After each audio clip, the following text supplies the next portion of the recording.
Okay, I have 4 o'clock on my clock. Welcome to Ventana Wildlife Society's Condor Zoom chat held on the last Thursday of the month. Thank you so much for being here. I want to also take a moment to thank all of our volunteers, our board, our staff, and of course, all of our donors. Without you, we couldn't do any of this. And it's just such a pleasure to be, really at the forefront, recovering the California condor to the wild, having been doing it since 1997, our first release on the Big Sur coast. We have a couple of really exciting events coming up. We'll share more of the details at the end of the presentation, but first and foremost, we have the upcoming condor release on November 5th, and I know we already sent out an email earlier today, and over 50 of you have already signed up for that, so that's wonderful. Please help spread the word. Encourage others to come. It's a free event, of course. It's another Zoom presentation like this, but with streaming video of the release itself. And can't wait to tell you more about that. We also have the premiere event for the film Giants of Big Sur, California Condor Stories, scheduled for December 10th. It'll be both an in-person event at Lighthouse Cinema in Pacific Grove, as well as a live streaming feature.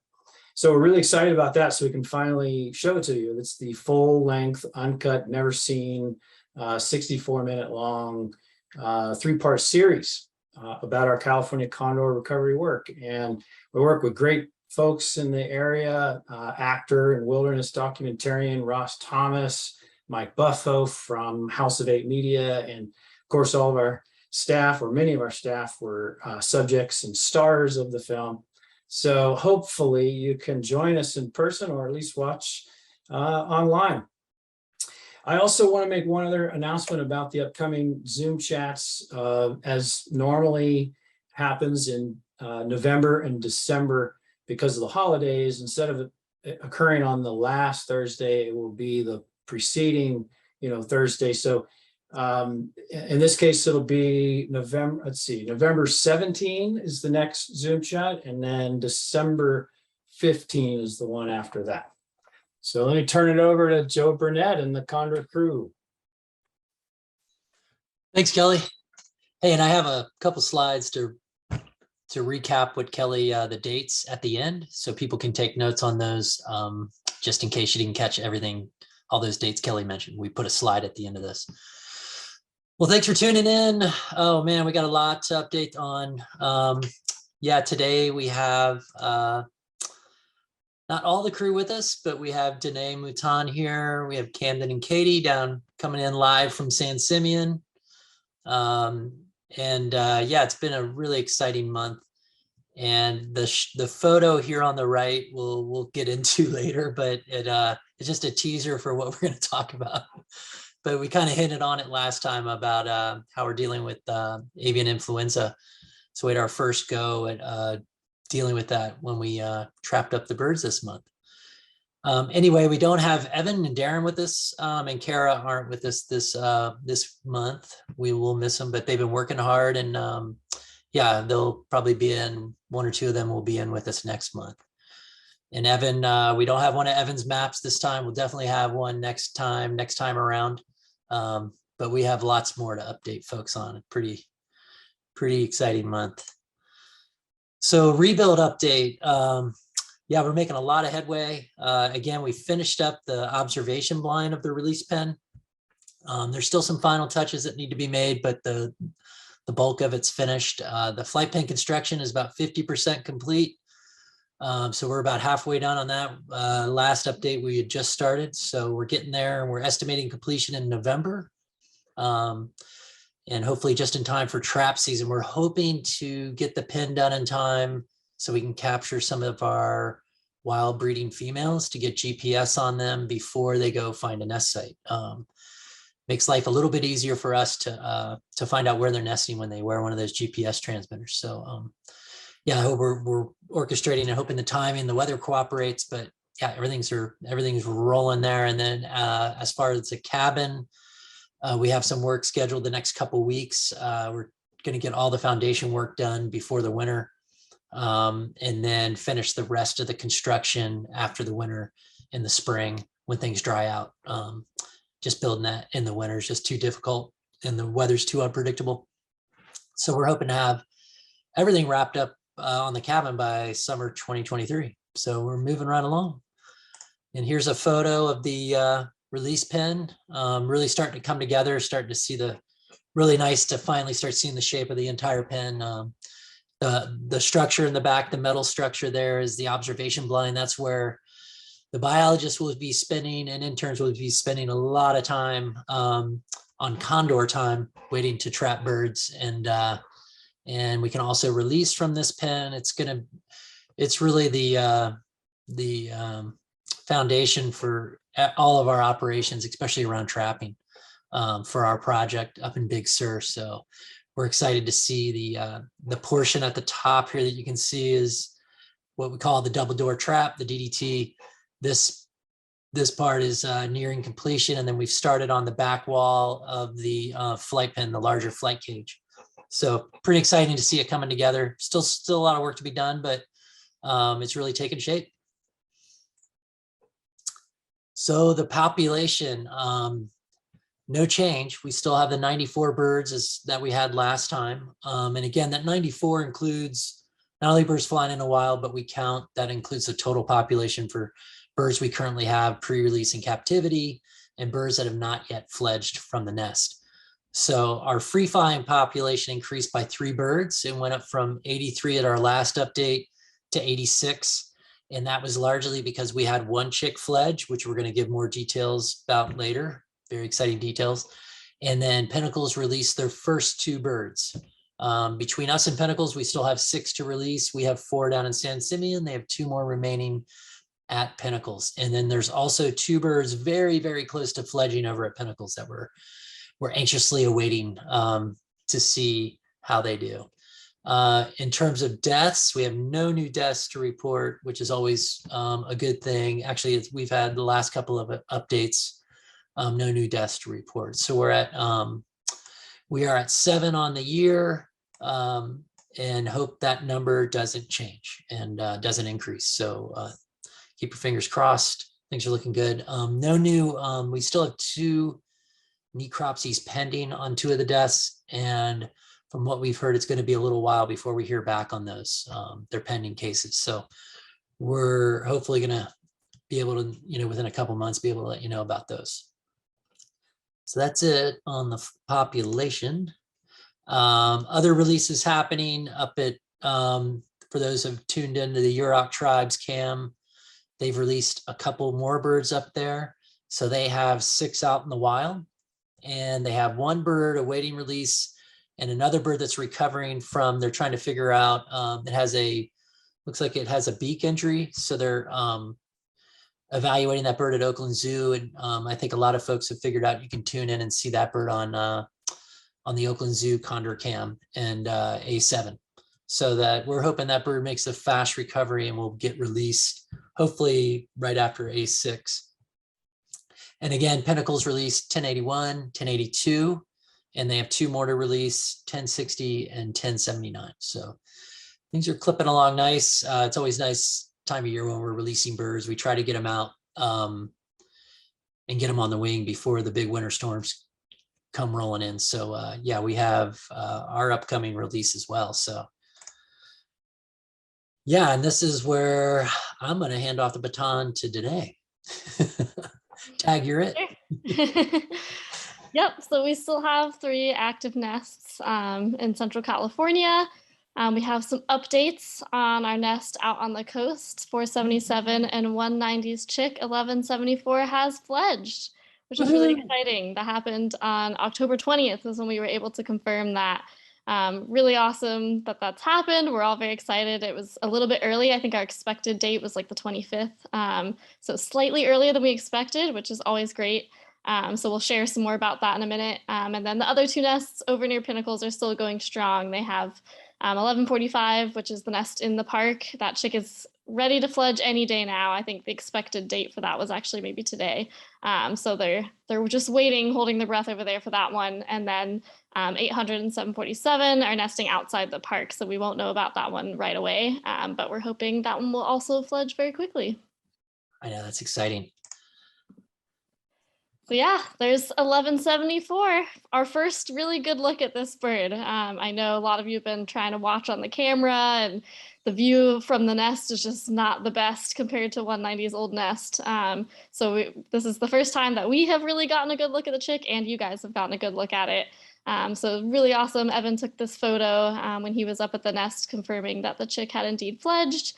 And yeah, really exciting time for all of us. Chick looks great. Parents are both hanging around, taking care of him, making sure that nobody's messing with the chick, including us. They definitely keep a close eye on us whenever we're up there doing observations. So it's really, really awesome. They're doing a phenomenal job raising 1174. And yeah, we'll see. It'll be a while before 1174 gets trapped. So we don't know the gender of this chick, the sex of this chick yet. So we'll just keep calling her a he, she for now. But there's some more great photos that Evan took up there, and then I think a few from the cam too that you guys have seen. So yeah, really awesome, looks great, and is already making a few short flights. It's no longer visible really in the stand of trees where the nest tree is. It's kind of moved past that stand of trees already and is doing some short flights kind of around the big nest canyon where that nest tree is. So looks really great so far, and we'll definitely be keeping tabs on that bird as much as possible while it's still learning how to fly and getting its wings under it. Yeah, and a huge shout out to the folks that tune in on the Explorer Cam and the diehard Explorer Cam viewers. They were the first to pick up on. We knew this chick was about to fledge, so we changed the camera angles to widen out in case the chick did start to branch out, which it did. And they were the first to see it. It was really cool to see the photos start coming up. And they had been watching the cams religiously, and that view, they saw a little black dot out there on that branch, and they went, "What is that? I don't see that." And it was pretty cool to see them go through the transgression, like, that doesn't have a red head. It was fun to reread it and see the excitement. I mean, they were the first to spot that chick, to spot 1174. You talk about citizen science. I mean, it really cool that that everyone's able to share in this excitement with us, like to see it as live as we do. And of course, once the word got out that 1174 was out, we sent crews up. And I think the interns were able to, Camden and Katie were able to get in on a mission. Really exciting. Evan got up there with his camera, of course, to try to photo document and just make sure the chick was looking okay. And again, the cam's pretty far away. But yeah, for me, it was just a team effort to see this bird go out. And that's the way it should be, and really shows how important these cams are. I mean, they're really incredible tools. It wasn't the most ideal view into the nest in terms of we always compare it to the Anderson, I'm sorry, not Anderson, but 190's nest. And yeah, so it's just, it's pretty exciting to watch. I also just want to mention, because so many of our viewers remember Kingpin, of course, and Redwood Queen and Kingpin raised Nico on camera. And, I think a lot of us are really excited to see that Redwood Queen formed another pair bond and it's already been successful raising this chick. Yeah. I mean, you talk about, a bird that went through a lot, with a Nico and her, and then finding Phoenix, and I mean, you can't write this stuff up. Pretty incredible. So yeah, it's exciting. So yeah, that we're going to try and keep the cam. We might adjust the angles here moving forward to kind of get a better angle on 1174. But as for now, we're pretty happy with it, and glad it was able to capture this magical moment. So big thanks again to the Explorer folks. Other good news. This is we wanted to follow up, of course, Junipero. Everyone has followed that bird's. For those that don't know, Junipero injured his leg severely. How long ago was it? Over 6 months ago, back in September, right, of 2021, I believe. It was almost been a year, or maybe I got it mixed up. But anyway, his foot was severely injured. It ended up falling off, and now he's down to one leg, and we've been monitoring him continuously just to see how he's recovering, how he's doing. And again, we got some really good footage on the cam. Again, the viewers were on it and they saw him pop up right away. He came in a little late. He came in after all the other birds finished. It looks darker in the photo. It's the photo here up on the upper left, but the camera goes into a night mode a little bit faster than what is actually you see outside. So it's actually more bright than it appears in the camera. So he came in when it was a good opportunity, when you have to deal with a bunch of older birds pushing him around, or other birds pushing him around, and he's just making the best. He got in here and fed, and we were able to look back and look at video and see how well he did. And yeah, he's found a way around it, and continues to wow us. I mean, I can't put other words into it. I mean, Danae, you have anything else to add to his story? I mean, it's unbelievable. Yeah, I think you pretty much summed it up. It was really awesome to see. I just wanted to point out that the last time that we've actually been able to see him was August 4th. So it's been Oh, there you go. almost 3 months since we've actually had a visual of him. Now, we've still been signaling him, picking up his radio signal, but it's really hard to tell how he's doing unless we can get eyes on him. And so being able to see him, Darren was up there when 663 was around. So Darren got to see him kind of in person. And then I think a lot of people were able to hopefully watch on the video too. If you guys were watching the cams, he was visible on the cams for a while too, perching in that big roost tree that all the birds love to hang out in. He hung out with 171 for a little bit, which was awesome to see them. Yeah, that was together. really cool. Both of them have been through a lot, so it seems like they were kind of taking some solidarity in each other and hanging out together, which was really awesome. And just awesome to see 663 at least, spending time with other birds. He wasn't feeding with them directly, but he was definitely perching with them and not getting harassed or chased around or anything. So that was really awesome to see too. Yeah, I mean, it's just talk about resiliency. We say it every time, but I mean, this guy epitomizes just the toughness of condors. People ask me how tough is a condor, and I tell them that I tell them Unipro's story, and yeah, if you can't rally behind that one, it's pretty hard. So yeah, 171, she's still adjusting really well, and she's pretty much back to where she was. Wouldn't you say, Danae? I mean, I would say she's right back to her old self. Yeah, she's definitely been showing a lot of dominant behavior when feeding and stuff. She's totally hanging out with 209, her mate, and they're definitely stronger than ever back together, and definitely seem to be pushing around the other birds like they usually do, asserting their dominance. They're both really dominant birds. So yeah, she seems to have adjusted really well back into the wild. Yeah, and we have seen some displays, but they should start cranking up over the next couple months. So if you are watching the cams, or if you happen to be out in the wild watching condors over at Pinnacles or along the Big Sur coast, definitely keep an eye out for if you see adults, they could break into a courtship display, which is always pretty amazing to watch. Yeah, maybe at our next couple Zoom chats, we'll have a video to show of courtship display. That'd be good to show everyone.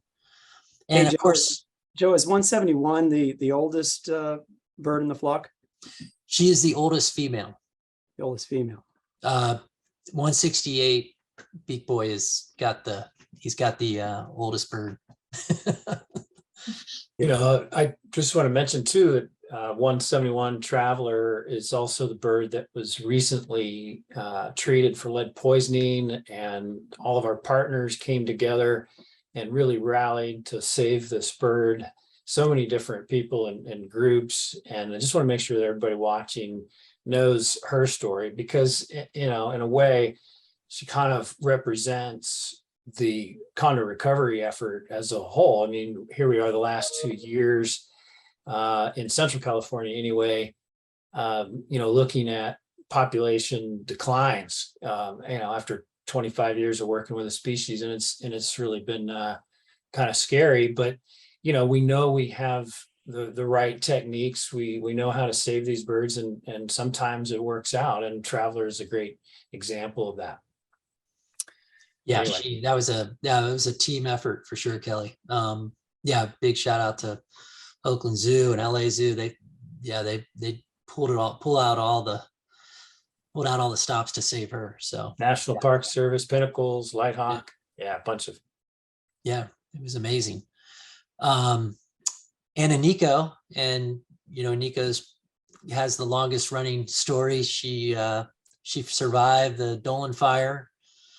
Her and Redwood Queen, of course, Kingpin didn't make it, but we were able to re-release her last year after she, we rescued her from the wild, from her redwood nest, and brought her down to LA Zoo, where she was put in with some other release birds, and they got her healthy and ready for release. We let her go last year, and we've been following her progress. And I mean, we can't say enough about her as well. She has really just not only gone out, but she's really been kind of a leader for her age group, for sure. And interestingly enough, right, Danae, she's become kind of a Pinnacles regular. Yeah, totally. I think she spends about 80% of her time kind of over near Pinnacles and in that area. And from what I've heard from the crew over there, it sounds like she's inherited her mom's dominant behavior. She definitely bosses some of the other younger birds around and isn't shy about feeding with older birds and things like that. So she's totally embracing her life back in the wild. And yeah, it's crazy to think that she's been back out in the wild for a year now, pretty much. So yeah, really, really happy with how she's doing, and glad that lots of the Pinnacles crew is getting really good looks at her every day, which is awesome.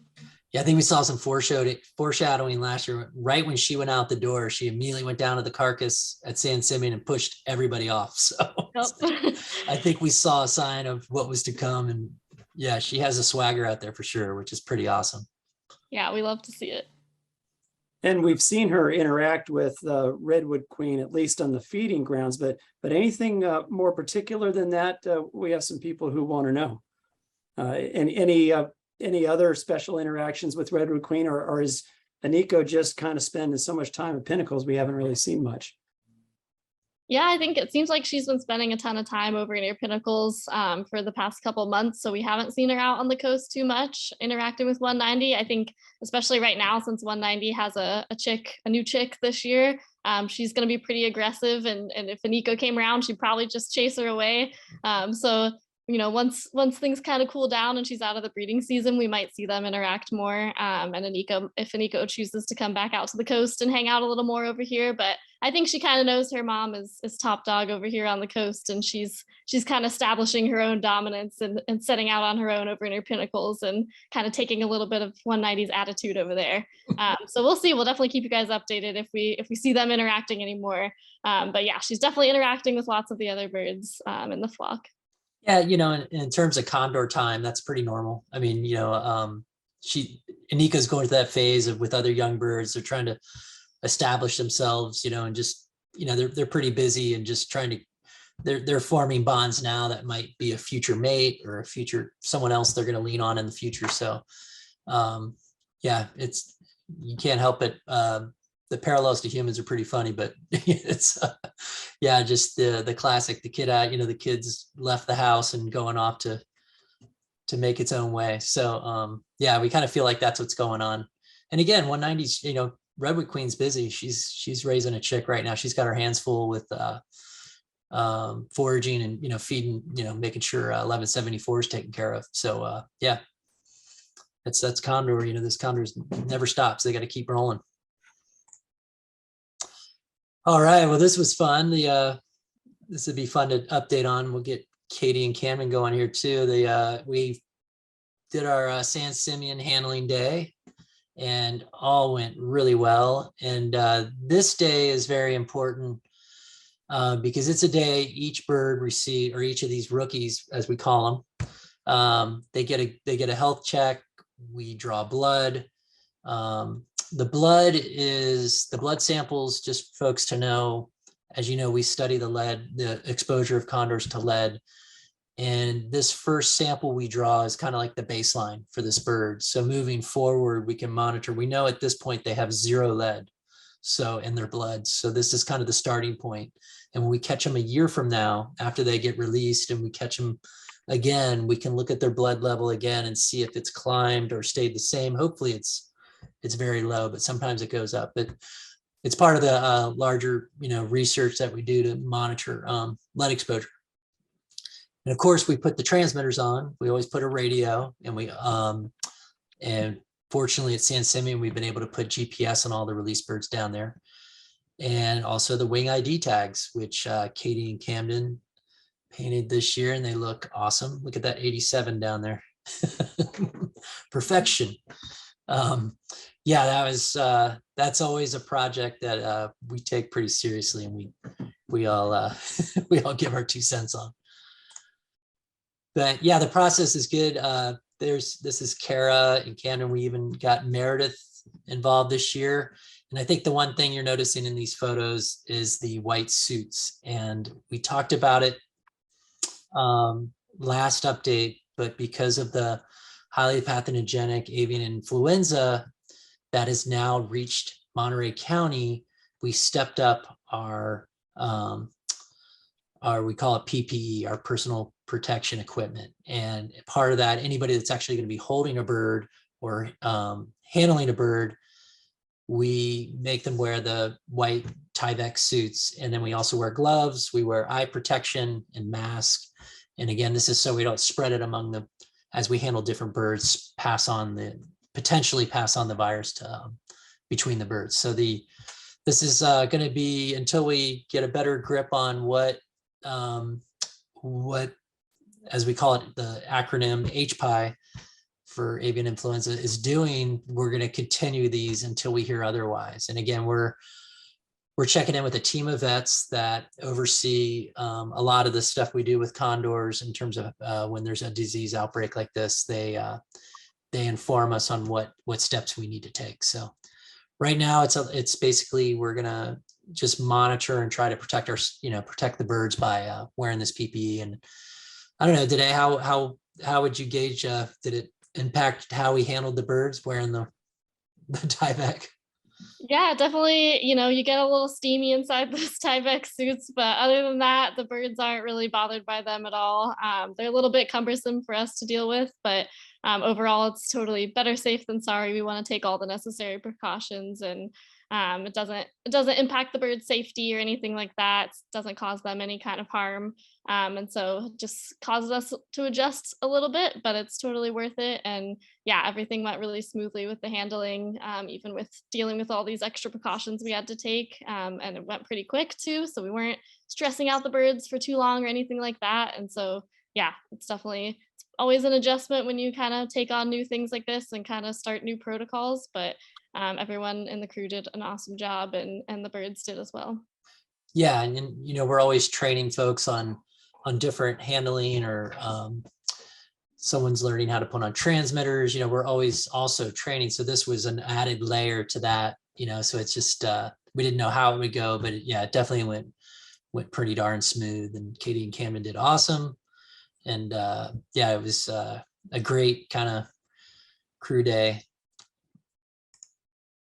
And we have a video here. I'm going to say, I would recommend everyone, if you're watching this, the volume might come out low, but just turn it up on your own speakers. And we're going to give this a go here. We've tried videos in the past, and they sometimes come through or not, but we've been testing this out. We think it's going to work. So enjoy. This was put together by Meredith Evans. She's our communications coordinator, and she does such a great job with all of our video editing and putting together all of our videos and photos. So big shout out to her for making this video. She was along with us this day when we were trapping and handling and asking us questions. And, we're always so busy and focused on the birds. It was really great to have someone in-house like Meredith to be there and just kind of catch us at these different moments to ask us different questions. So yeah, hopefully you enjoy it. Here you go. These are all the temporary tags from all the birds we've released. So when they come from the zoo, they have a temporary ID tag. So these get taken off and we put on the transmitter in their wild free flying. So let's see, we got 1, 2 months. Because the next few days they'll get used to having these new packages on their wings. It's just pretty quick. Great crew, they did a great job today. And next step is letting these birds go on November 5th.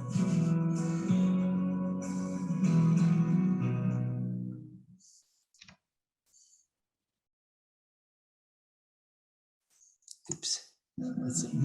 Oops. Sorry. And I think I just did a wrong view here. Is my view changed a little bit? Yeah, we can see your browser bar at the top. Is that better? Yeah, you're good. Sorry. Oop, yeah, let me go up. All right, we were there. All right. So yeah, so the birds are now tagged, and the last thing left to do was name the remaining 3 birds. 1085 had been named Wild Bill, and Kelly can give us the background of that name. Yeah, you want to jump in, Kelly? Yeah, I think I mentioned it at the last Zoom chat, but also I'll mention it again. Wild Bill was the nickname for a donor of ours that unfortunately passed away at the end of 2021 and left a bequest to support California condor recovery. That's awesome. And his name was William Bartz. Well, thank you, William.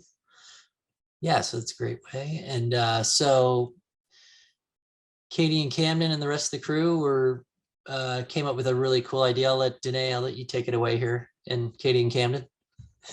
Yeah, I can kind of introduce the idea, but I think Katie and Camden should introduce our birds. So our overall theme for the rest of this year's cohort was California native plants. And Katie and Camden, you guys want to introduce our birds? Sure. So you all can see our first name choice. We went with buckwheat for 1087, and we kind of picked them both for California natives that are important and that you can find kind of around this area in the ecosystem, and also ones that we thought just kind of matched our rookies' personalities. So 1087 was deemed buckwheat. So you're saying that matches his what makes 1087 unique? Yeah, totally. So 1087, what I would say at least, is he is kind of our biggest, some of you. Oh boy. Uh-oh. The infamous freeze. Oh man, that was such a cliffhanger. They were just about to get into as everyone knows, this is what happens with Zoom. And I think they might have to re-log on, but hopefully I don't know if they've figured it out yet. But anyway, we'll come back to them. Danae, I'll let you, should we go to the next bird or wait for them to log back in? Yeah, I can briefly introduce the other birds, and then if they want to come back in and add more details, they can. So yeah, briefly, 1099 is yarrow. So there's some pictures of what yarrow looks like on the left, but yarrow is a really important plant in this area. It's a native plant to this area, and it's also really has important medicinal properties, and yeah, really fits the personality of 1099, which the interns can tell us more about. But that was picked for 1099. She's a female release bird. And then yeah, Mike, if you see them come back on, just I think you can add them as a panelist, or I can, because they have to relog back in. So let's see if they're back in. We're gonna get them back. Don't worry. They're down in San Simeon. They're near the lighthouse right now. Yeah. So the internet's a little shaky down there, but it's worth trying to get them back in for sure.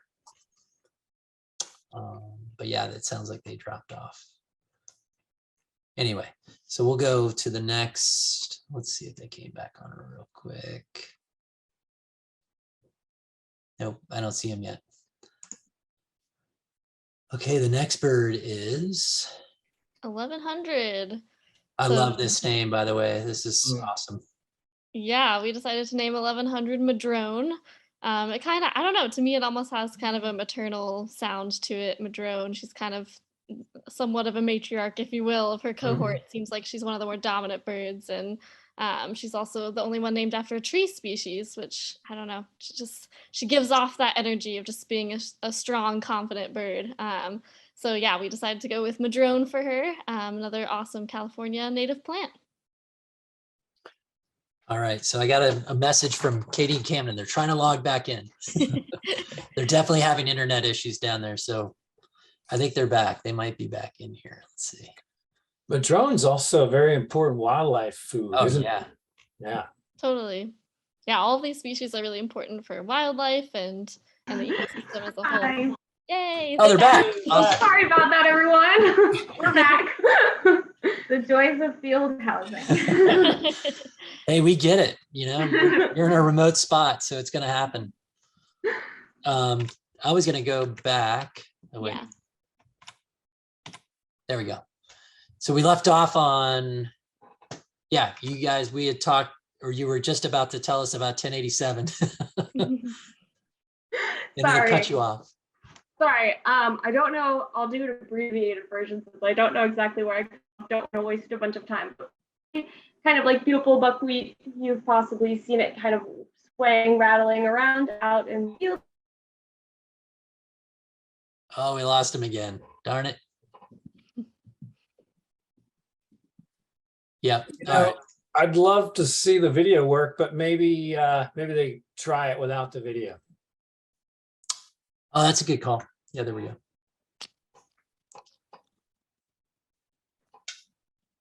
Yeah, someone want to keep an eye out for him? I told him to keep the video off. Yeah. Nice.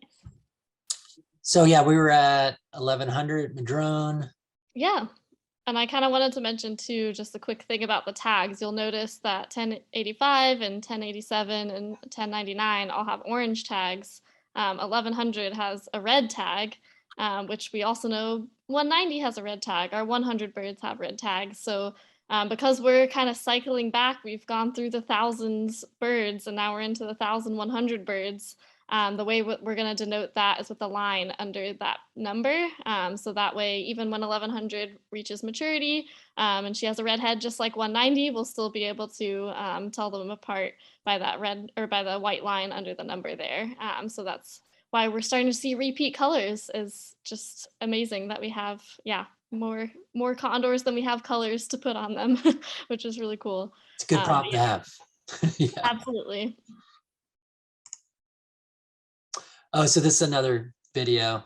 This one's pretty darn good, and it will explain itself once we start it, and maybe in between while the video is playing, we get Katie and Camden back. So let's see. I'm going to go ahead and start this.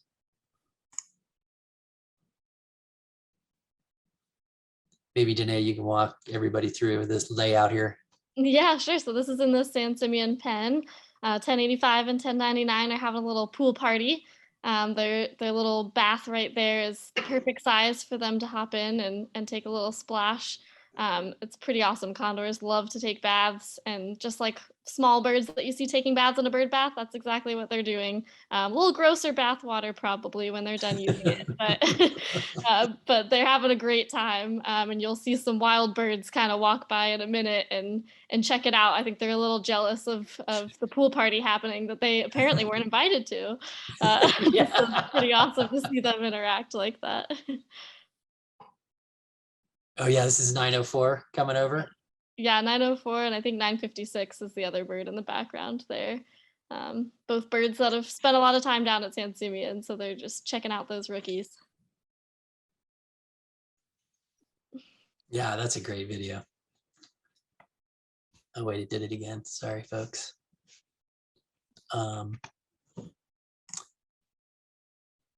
Yeah, that was another one that was taken by, oh, Katie, they're back. Yeah, we were saying maybe turn off your video just in case. Sounds good. We'll turn it off. And you guys can jump in here. We were just showing the bath clip, the pool party. Yeah, definitely. That was a super fun day, and the wild birds were all running around trying to also figure out, some of them were sticking their heads in, trying to peck at our rookies and stuff, see what they were up to. Yeah, I think I love when you see the wild birds and the interacting through the cage. And I always have the feeling that the release birds really don't know what's coming when they get out. You know, they're like, oh, this is nice having this cage here. But when they get out and that cage is gone and they're like, uh-oh, it is 904. I get all of 904 now. You know? So we're going to see that on November 5th. It's going to be interesting to see how the wild birds react and who comes to visit. Yeah, any guesses? Who would you say right now are the regulars around there? Definitely 904 has been spending a lot of time, especially these past few weeks. Obviously 566 and 711 have been hanging out. 995 Mhm. comes a lot as well. 894. Mhm. Yeah, so I Yeah. remember 995 was Teach, and he needed a little help getting out, getting released. Remember he had to hold off a day and come back in. Another bird came in and escorted him out, encouraged him to go out the next day on release. That was pretty cool. Yeah, I don't know what to expect with these guys and gals, whether they're gonna hop right out or the door will be open and they'll be like, oh wow, it's actually open now, you know, kind of. So we're all gonna start taking our bets. Who's gonna go out first? Any early guesses who you think might go out? I'm thinking either 1087 or 1100.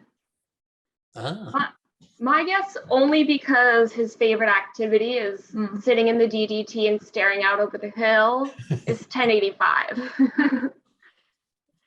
Well, I'm curious if you had to guess which bird would not leave at all on day one, who would that be?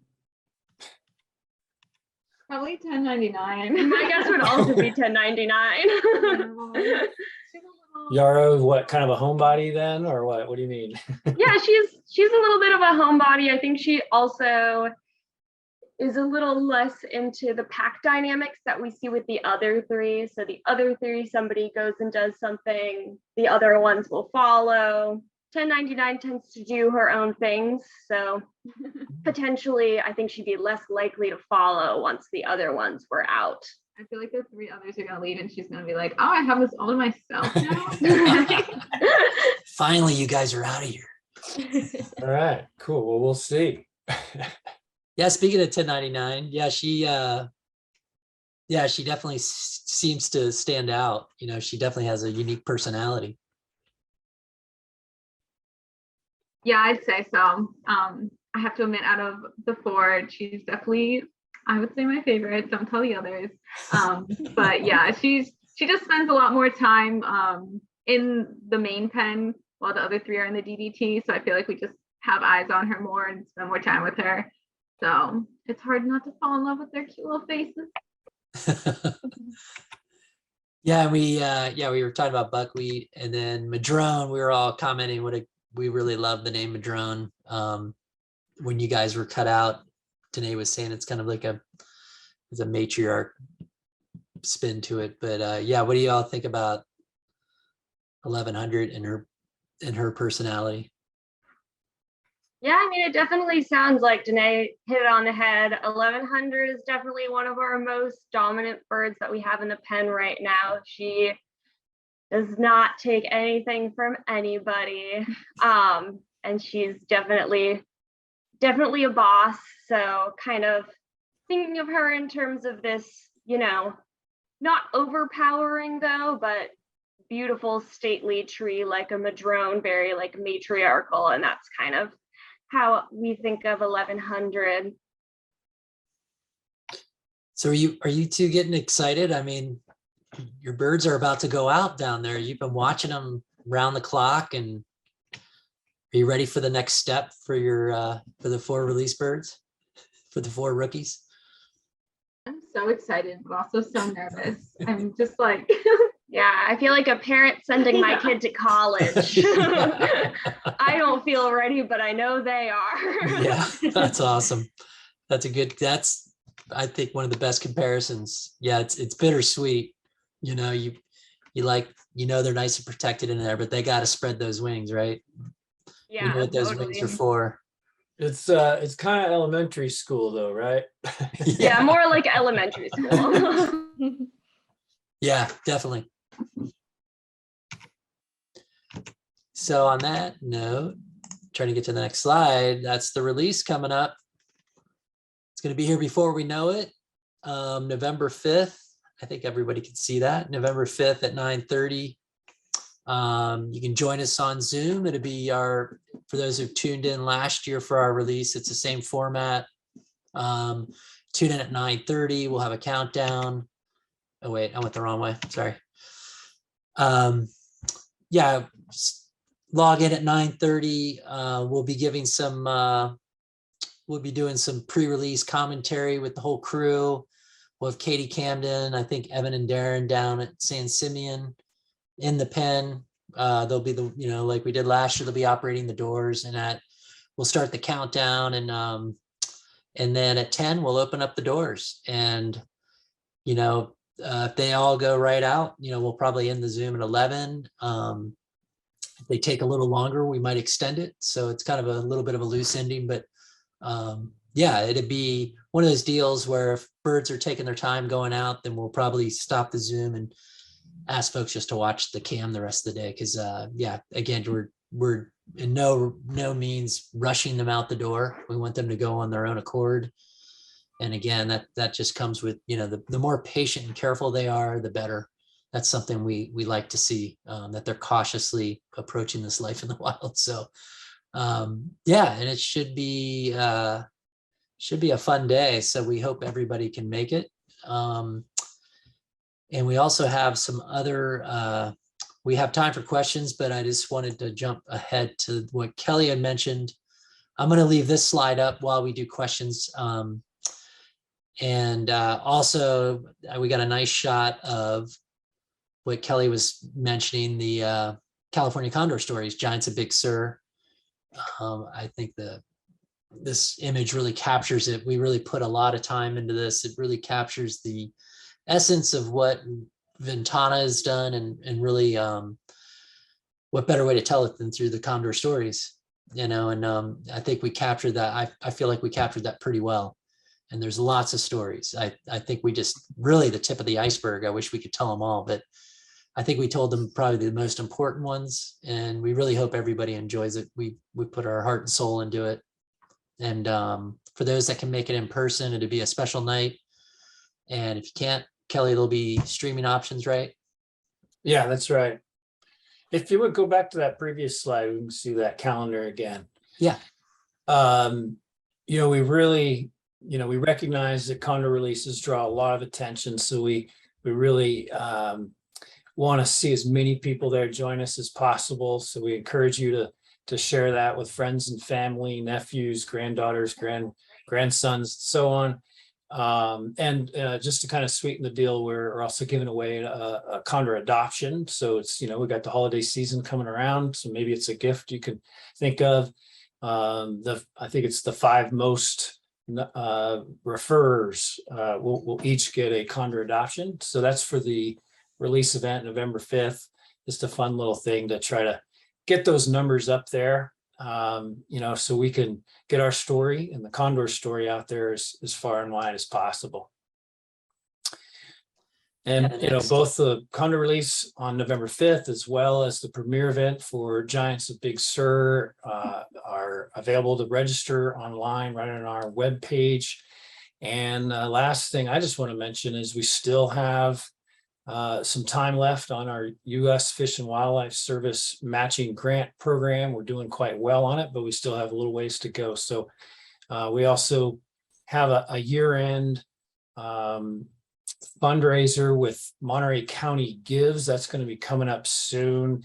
What's nice about contributing there is that they contribute about 12%. And then on top of that, the U.S. Fish and Wildlife Service contributes another 100%. So it's a really good time of year to make a contribution to the recovery program. And enough about that money stuff, I know, but I just had to get it out there. You know, it's my job. Sorry.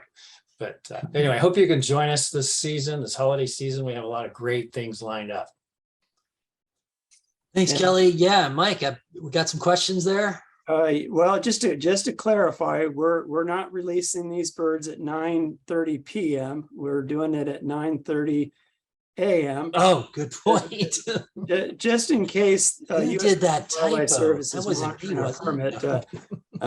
So yeah, it'll be a morning release. Thank you. Yeah, folks, we're not doing it at night. Good catch, Mike. Thank you.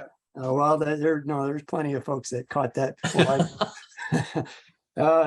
Yeah, lots of good questions. Phil was wanting to know if all condors eventually end up with with a red head, or do some adults still have black heads? What's the biology there?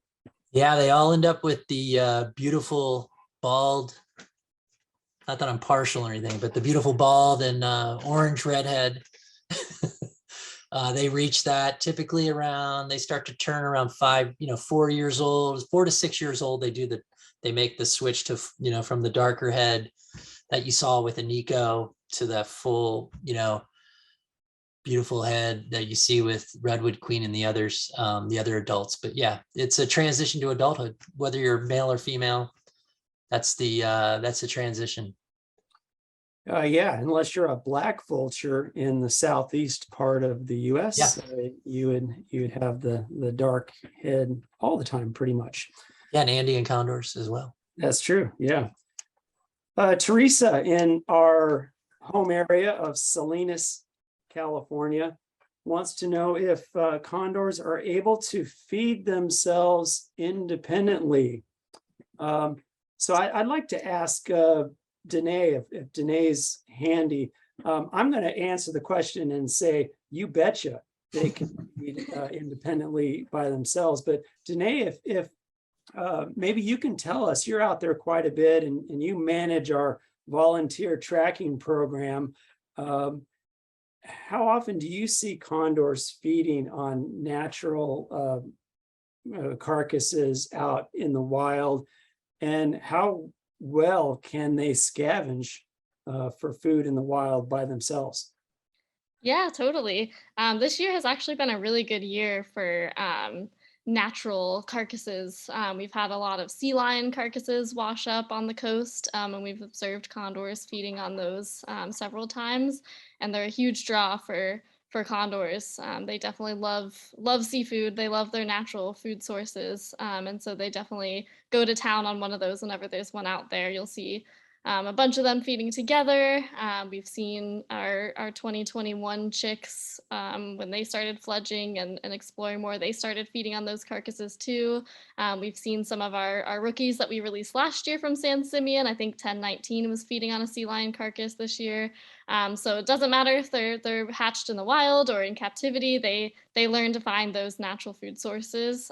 They learn from the older birds, and they learn pretty quick that those are everywhere out on the landscape. So yeah, our coast trackers, our group of volunteers and biologists too, whenever we're tracking the coast, we're always looking for carcasses and carcass activity. And then even farther inland, they're feeding on deer that they find, they're feeding on cattle on ranch lands that have died.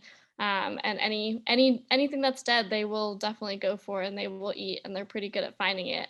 They use turkey vultures a lot of the times. They'll use their sight to find where turkey vultures are hanging out, and then they'll show up to those places. And turkey vultures have a really great sense of smell, so they're good at finding dead animals on the landscape. And then the condors will show up, and they'll kind of assert their dominance and use their bigger size to hang out there and get a good meal. So yeah, they're definitely very efficient at finding food out on the landscape and eating it. So they definitely don't rely on the food that we provide. They do eat it, but they don't need it to survive. They're really awesome at finding food on their own. Mm-hmm. And Danae, I think that's a great reminder of the fact that these condors are really doing the right things in the wild. They are nesting on their own. They are scavenging for food on their own. And we sometimes get the question, well, can I see wild condors at the sanctuary? And well, the sanctuary is being rebuilt now, so at least temporarily, the answer is no, unless you go on the condor cam. But you can see condors live. You can go up and down the Big Sur coast and have a pretty good chance of seeing condors, due in large part to the fact that they are constantly out there scavenging for food. Same at Pinnacles National Park. There are opportunities to see condors live. So don't hesitate if you're local and in the area to go out and try to look for condors on your own, because there is a possibility that you can find them. Karen and I were having a chat about some of the original 22 condors back in the early 80s. You know, the population got down to an all-time low of just 22 birds, 21 in the wild and 1 in captivity. And the question came up, are any of those birds still alive today, several decades later? Yes. The exact number, I do not know, not all of them, but a good portion are still with us. Okay. And they're obviously some of the most important for captive breeding, you know, for the genetics aspect of you know, they were really key players when they were trying to maximize the genetics and the genetic diversity for the remaining condors. Yeah, so those birds went into the captive breeding program. One was eventually released. Is that right? AC? Yeah, a couple of them. Yeah, AC8, AC6, or I'm sorry, AC2. So yeah, they've released AC9. Yeah, they've released a few of them. You mentioned birds that were lead poisoned, and do we know where those deaths occurred? I don't want you to give out specifics necessarily, but is that something that we can keep track of, where these birds died, and does that necessarily mean where they were poisoned? What's our ability to sort of track this lead issue and try to identify potential sources of lead poisoning? You want to go, Danae? Sure.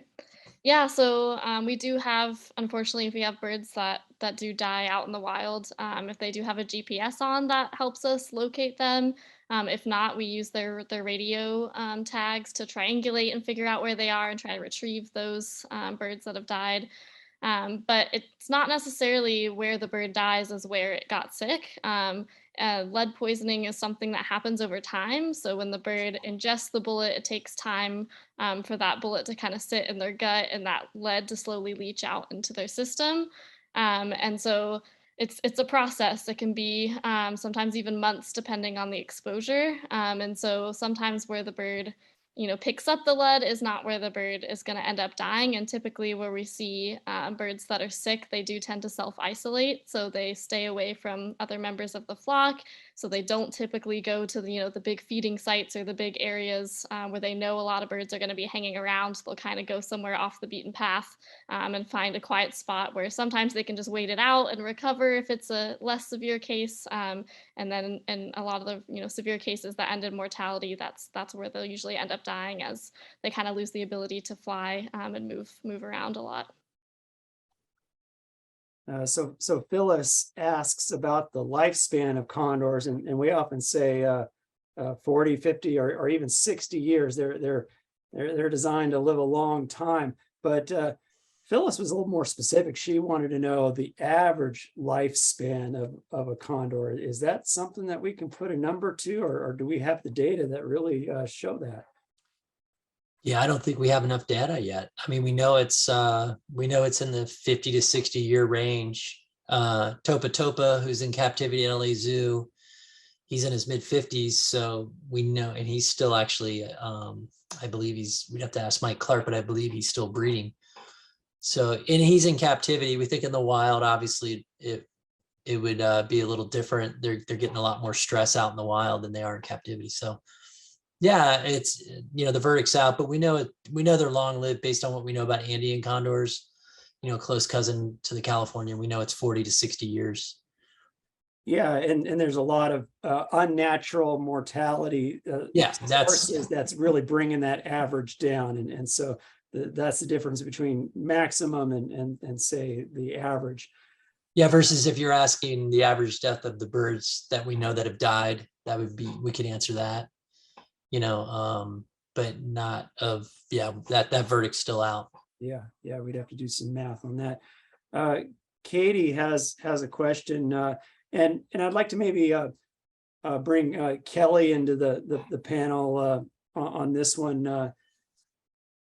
Katie wants to know if there are opportunities for kids to join scientists, and Ventana Wildlife Society has a burgeoning youth outdoor education program. And so Kelly, maybe could you comment on potential opportunities that we've either have had or may have in the future for kids to sort of maybe brush with the biologists? Yeah, I'd love to. Thanks for that question. For the longest time, the only way we could engage youth in the outdoors was firsthand. And back in 1992, we started a summer camp, and we started buying vans so we could overcome a major barrier of transportation and transport youth to the outdoors. Beautiful places on the Big Sur coast, for example. But then, as things changed, especially COVID, we realized, we really need to have a much bigger, way to reach young people, reach all people, but young people especially. So, the Condor cams are a great way to do that. I know students that have done science fair projects, observing condors in the field and then producing their project at their school and going on to winning awards and competitions. We've seen whole classrooms do fundraisers and do other kinds of educational and awareness activities in their own communities. A lot of really fun different ways. And then, with that film, Giants of Big Sur, California Condor Stories, our next step after it premieres, we're still working on it now. We're going to include some activities and lesson plans and a facilitator's guide to go along with the 3-part series so that teachers across the nation can watch it in their classroom and have free curriculum to go along with it. So we're always trying to find new ways to reach audiences, particularly young people in education settings. So thanks for that question. Yeah, we're nearing our end time.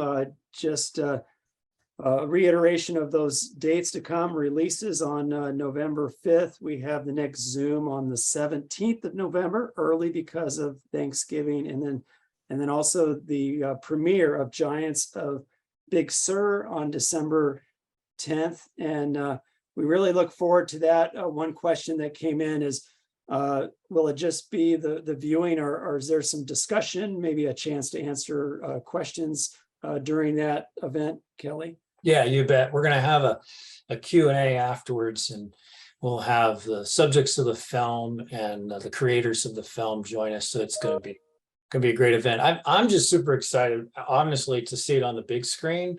That's really going to be fun. Me too. We've only been looking at it on our little computer monitors and stuff. This is And really there's the some first never before. opportunity. Yeah, there's some never before seen footage that was captured as part of this that we didn't plan on, but the film crew was able to capture some pretty amazing stuff. So we're also excited to share that with the world. So yeah, and this is our first opportunity, the big premiere.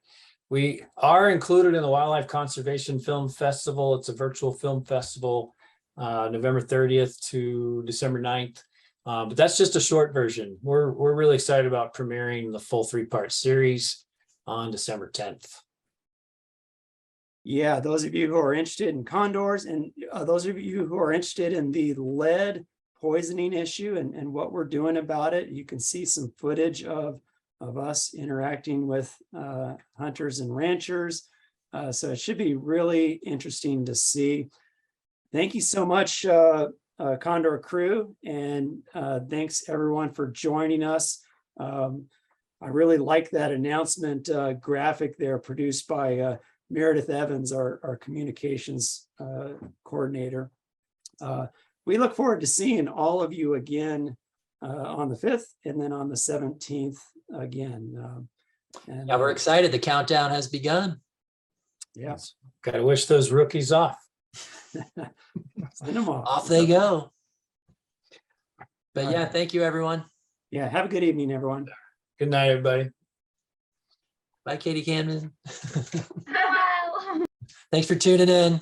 Sorry about the glitches there, but it happens.